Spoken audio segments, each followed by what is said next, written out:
5월 15일 새벽 만나를 시작하겠습니다. 이 새벽에 주실 하나님의 말씀은 사무엘하 18장 16절로 23절에 있는 말씀입니다. 사무엘하 18장 16절로 23절에 있는 말씀. 사무엘하 18장 16절로 23절에 있는 말씀. 제가 봉독해 올리겠습니다. 요압이 나팔을 불어 백성들에게 그치게 하니 그들이 이스라엘을 추격하지 아니하고 돌아오니라. 그들이 압살롬을 옮겨다가 숲을 가운데 큰 구멍에 그를 던지고 그 위에 매우 큰 돌 무더기를 쌓으니라. 온 이스라엘 무리가 각기 장막으로 도망하니라. 압살롬이 살았을 때 자기를 위하여 한 비석을 마련하여 세웠으니 이는 그가 자기 이름을 전할 아들이 내게 없다고 말하였음이더라. 그러므로 자기 이름을 기념하여 그 반석에 이름을 붙였으며 그 반석이 왕의 골짜기에 있고 이제까지 그것을 압살롬의 기념비라 일컬었더라. 사독의 아들 아히마아스가 이르되 청하건대 내가 빨리 왕에게 가서 여호와께서 왕의 원수 갚아주신 소식을 전하게 하소서. 요압이 그에게 이르되 너는 오늘 소식 전하는 자가 되지 말고 다른 날에 전할 것이니라. 왕의 아들이 죽었나니 내가 오늘 소식을 전하지 못하리라 하고 요압이 구스 사람에게 이르되 내가 가서 본 곳을 왕께 아뢰라 하매 구스 사람이 요압에게 절하고 다름질하여 가니 사독의 아들 아히마아스가 다시 요압에게 이르되 청하건대 아무쪼록 내가 또한 구스 사람의 뒤를 따라 달려가게 하소서 하니 요압이 이르되 내 아들아 너는 왜 달려가려 하느냐 이 소식으로 말미암아서는 너는 상을 받지 못하였으리라 하되 그가 한사코 달려가겠노라 하는지라. 요압이 그 이때 그리하라 하니 아히마아스가 들길로 다름질하여 구스 사람보다 앞질러 가니라. 아멘. 오늘도 새벽 만나를 싸울 수 있도록 허락하신 하나님께 감사하고요.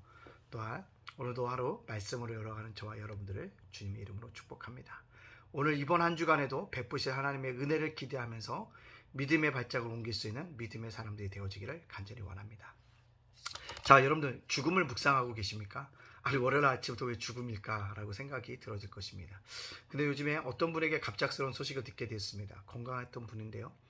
갑자기 집에 들어오다가 쓰러지셨는데 아주 그냥 뇌출혈이 일어났고 지금 아주대병원 중환자실에서 사경을 헤매고 있다라는 소식을 들어줍니다. 근데 그분의 아내가 펑펑 울면서 하는 얘기가 있어요. 그렇게 건강했는데 그렇게 건강한 사람인데요 라는 것입니다.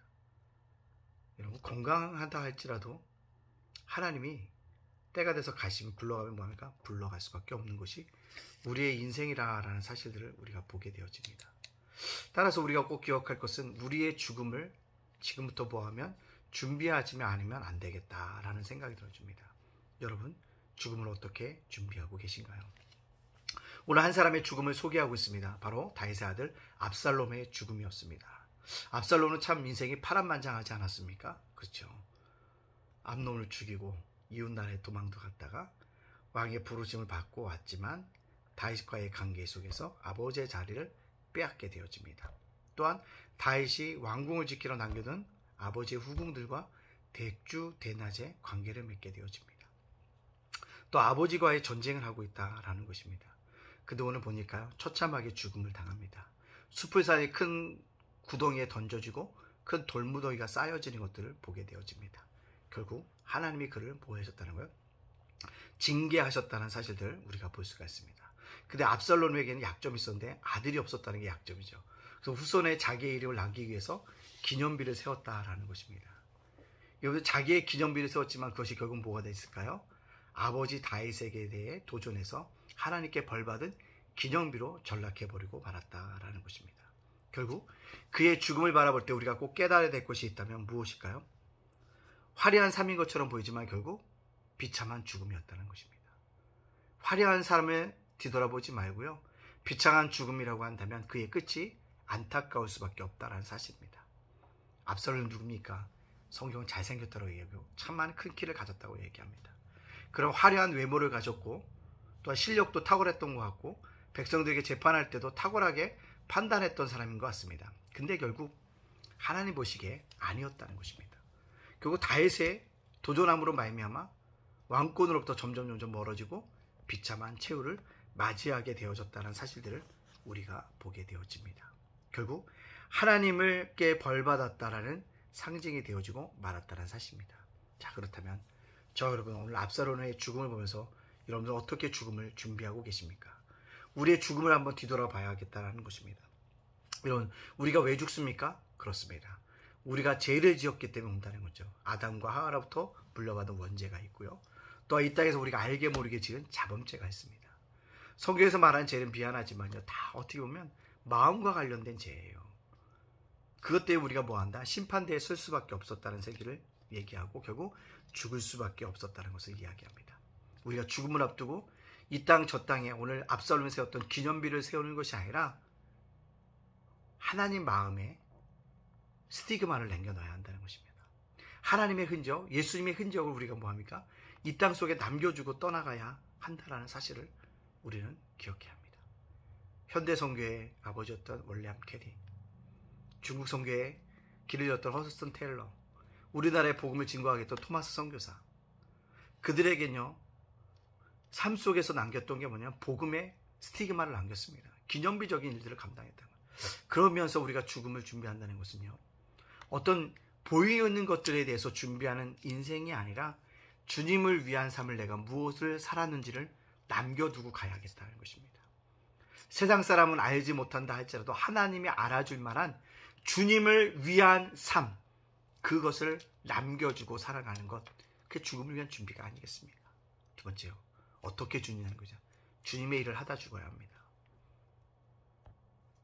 존 스타트 목사님의 전도하지 않는 죄에 보면요, 왜 영국교회가 그렇게 침체의 늪에 빠지게 되어졌냐? 그리스도인들의 침묵 때문이라고 합니다. 그 침묵은 뭡니까?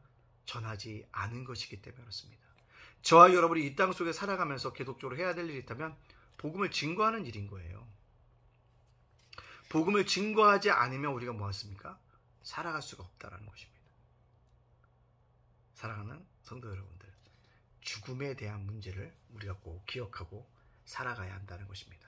그러기 위해서 어떻게 될까요? 하나님과의 영혼을 위해서 여러분들 응답하고 살아가야 한다는 사실입니다. 여러분들 꼭 기억해야 될 것은 하나님의 영혼을 바라보지 않으면 우리가 죽음을 준비할 수 없다는 것입니다. 오늘 살아가면서 어떻게 하나님 앞에 아름다운 인생의 목적을 남길 것인가를 묵상하고 살아갈 수 있는 저와 여러분이 되어지길 원합니다. 그리고 주님께서 기뻐하시고 원하실 만한 귀한 삶들을 살아가는 믿음의 백성들 다 되어지시기를 주님의 이름으로 축복합니다. 아멘. 기도합니다. 사랑의 하나님, 감사합니다. 압살롬의 죽음을 보면서 나는 어떻게 죽음을 준비할 것인지, 이 땅 속에 주님을 위한 흔적을 남기고 주님의 일들을 감당하게 해주시고 하나님의 영혼을 향한 분명한 응답의 역사가 나타날 수 있도록 우리가 깨어있을 수 있는 믿음의 사람들 되어지게 하여 주시옵소서. 우리 일주일의 삶을 살아갑니다. 하나님, 뱀과 같이 지혜롭게 해주시고 비둘기같이 순결하게 살아갈 수 있도록 인도하여 주시옵소서. 오늘을 살아가는 우리 성도들을 지켜주시고 보호하여 주시고 인도하여 주시고 함께하여 주시옵소서. 특별히 예담교회 부흥하고 성장하고 이전하는 교회가 되게 해주시고 예담장은 도성원과 제가복센터 위에 함께하여 주옵소서. 오늘 살아가는 윤수리 목사님 이전사모를 지켜 주옵시고 그 가정을 인도하여 주시옵소서. 모든 영광 주께 돌려오며 예수님의 이름으로 축복하며 기도합니다. 아멘.